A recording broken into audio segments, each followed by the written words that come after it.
everybody. It is your girl, Coach Jess Lee. I'm so excited to be chatting with you today about carbohydrates, or as I will call them for the rest of this call, carbs. This is part 4 of an 8-part educational series where I'm giving you the foundational information about how to effectively lose fat, keep that weight off while still building and maintaining a strong, toned, lean physique.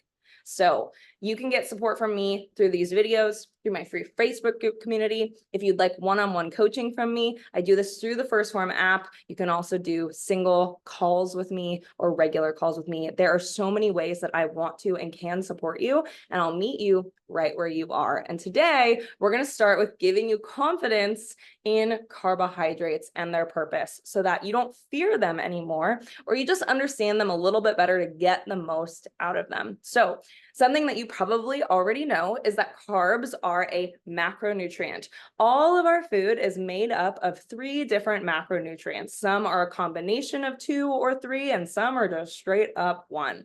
But we have protein, carbohydrates, and fat. And there is a lot of fear around carbohydrates. Carbohydrates make you fat. Whatever it is, I'm sure you have your own assumption about them.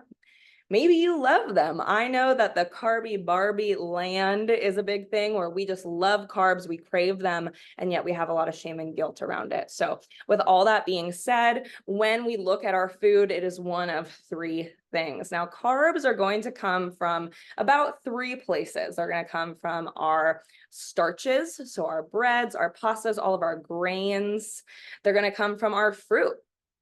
And they're also going to come from our fiber or our vegetables. Now, I want to make a clarification about fiber, because when you look at a nutritional food label, you are going to see total carbohydrates, and then subbed under it is sugar and fiber, because there are 2 different types of carbohydrates. When you break the carbohydrate down to a molecular moment, it is either going to be sugar or fiber. And what I love about fiber is that fiber isn't digestible. And so when we eat carbs that are fibrous, so this is going to be vegetables, berries, avocado has some fiber in it. So when it gets broken down, those fiber particles, they cannot get digested, which means they cannot get stored. And we know that carbs, or you will know, carbs can get stored as fat, but not fiber. Fiber just goes straight through us. And when it goes straight through us, these fibrous particles just rake everything else out with it. And so fiber is very helpful for gut health, very helpful for elimination regularity. And so this is why when we first step into not fearing carbs, we must know that if you're seeing a high fiber diet, it's really going to do you some good. However, we really need carbs to fuel our body. And so that fiber that just goes straight through us isn't going to give us the fuel we need. So minimum fiber you're going to want is 20 grams. And you can track that in my one-on-one coaching app with First Form or anywhere else you'd like. I like to get my fiber from berries, avocados, whole grain fibrous bread, and vegetables. So on the flip side, we also have our sugar. And when we think about sugar, we think about candy, we think about bags of sugar, but there's also sugar and fruit. And fruit can't be bad, right? When we think about fruit being sugar, I would rather you think about fruit being carbs. And that will also take the fear out of it, that I'm eating a carbohydrate. It's a macronutrient rather than sugar, which has a theme around it. Well, yes, it is sugar. Take that kind of theme out of there. Carbohydrates are the only macronutrient that can cross the blood-brain barrier, aka carbohydrates are the only thing that give our brain fuel.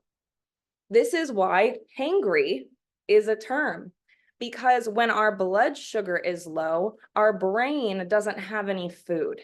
And the second we eat, our blood glucose goes up and our brain is getting fed. This is also why people with very low blood sugar go into a diabetic coma. Their brain shuts off because there is no blood sugar. And so we need to also remember that Carbs are not our enemy. They make our brain work. And again, protein can't pass through to the brain. Fat cannot pass through to the brain. Let's talk about our muscle as well. When our muscle squeezes, it's using blood glucose. Glucose is another word for sugar, which is another word for carb. So if I'm scratching my nose, if I'm stretching in the morning, if I'm walking across the room, if I'm exercising, any little movement you do or big movement, you need blood sugar. Blood sugar, when we haven't just immediately eaten, comes from our stored carbs. Not all carbs get turned into fat and stored as fat. They get stored as chunks of carbs, glycogen in our body to be easily accessible to just reach and grab onto if we haven't eaten recently and our body needs fuel. So again, we don't want to fear that. This is why sometimes if you're exercising fasted, your muscles are a little shaky. It's because, again, we don't have that blood sugar. So when we are thinking about how many carbs should I be having, when we want to lose body fat, we clearly need to be in a calorie deficit. You can get this number from jumping into my one-on-one coaching app. You'll get some personalized macros in there, or getting on a one-on-one call with me. But you're in a calorie deficit. So in the calories that you are allotted to eat in a day, we only need one specific number of protein, your goal body weight. So that doesn't change. A lot of apps are going to say this percentage of your total calories of protein, this percentage of that, this percentage of that. Protein is the same number no matter what happens to you. It's your goal body weight in grams. So we've got that down. So out of our total calories, we know how much protein we're supposed to have. When it comes to our fat grams, we only really need so much. For women, for brain, joint, and hormonal health, we really only need about 40 grams, and men 50 grams. Above that, in my coaching method, I'm really just giving you food freedom so you can enjoy awesome food, or if you're struggling to get the nutritional value from omega-3s or whatever it is under that limit. So again, a little more food freedom. But outside of your protein goal and that kind of bottom limit of fat that you really only need, the rest is a free-for-all for you to enjoy those carbs. Because if you are getting at least 10,000 steps a day, which is, if you want to lose weight, it's 10,000 steps a day. For generalized health, it's 7,500 steps a day. That's from the American College of Sports Medicine.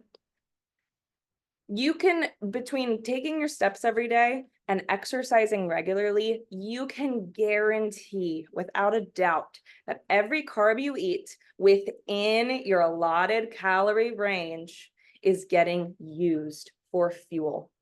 Carbs just want to get used up. All right. And so if you're not getting 10,000 steps a day and you're not exercising regularly, yes, there is a chance that those extra carbs that are not getting used to fuel your all-day movement, to fuel your exercise, because remember, your muscle is what uses those carbs all day long right now in your workout. If we don't use them, they get stored. So hitting that minimum step and exercise goal is going to give you a lot of confidence that every carb you eat has purpose. You can even fine tune this with the timing of when you eat your carbs. If you're still like, I don't know, Jess, I don't know, I think my carbs are just turning into fat on my body, you can put your carbs at very opportune times. So like I said, when our muscle is squeezing, it is using carbs. And so if you moved your body for 10 minutes after every meal, your meal is just going to get digested and sent straight into your muscle so that your muscle can go on that walk. This is called a postprandial glucose measurement, where your blood sugar levels after eating are high. You use your workout to lower them and use your food. After a workout session is an amazing time to eat carbs, because carbs can live in two places in your body. They can be stored in your muscle as glycogen, as I mentioned, or they can be converted to fat and stored anywhere. And I'm sure you know where your body prefers to put it. When our workout is done, those stored carbs in our muscle are totally empty. Those storage units filled with carbs are empty. And so eating carbs after a workout, you can guarantee that those carbs are going to go straight back into your muscle. They cannot get stored as fat because they have another destination that is more of a priority to them. So before any movement and after a workout is where I prioritize my carbs. This is why I don't have a very heavy carb dinner, because my carbs I'm not going to use them. I'm going to bed. But at breakfast and lunch, I'm going through my whole day and I'm just going to light them up and get rid of them. So I hope that with this information, you all, and I know it was very physiological, but I hope that I've been able to take that science and make it make better sense to you. Now that we have some confidence that, okay, I'll eat my carbs, Jess, now how and where? So I mentioned we have our starches, we have our fruits, and we have our vegetables. If you are someone who deals with hunger and cravings, typically this is because you are eating too many simple carbs. This is going to be your fruits, really. When we eat a lot of fruit just digests. Fruit digests really fast. It's simple. It just goes into our blood sugar and then goes away. Versus more complex carbohydrates, whether it be your fibrous vegetables or your whole grains, those are going to digest a lot slower. And so the glucose is going to enter your bloodstream really slowly. Your body's going to enjoy it. You're not going to be hangry because it's just such a slow drip of sugar to your brain, to your muscles. And then by the next meal, it's gone. So if you're like, I need energy right now, go ahead and have some fruit. There's so many wonderful micronutrients in there. But if you're someone who struggles with hunger and cravings, I would recommend having complex carbs and fibrous vegetables at your staple meals, breakfast, lunch, and dinner. All right. There's so much more I could say about carbs, and I know you all have tons of questions. And so I want you to spend the time to comment on this video or message me directly so that we can have an even better conversation about incorporating it into your life. One of my methods is that you will never quit on me and my coaching by saying, I just want to live my life. All right. Sometimes it is very hard to stay within a certain calorie range while still living your life, but I make you understand what's in your food.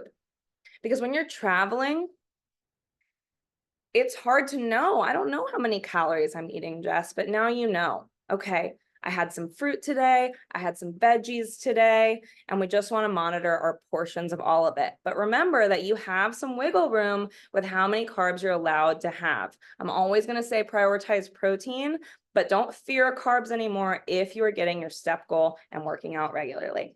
So that's all I have to share with you today.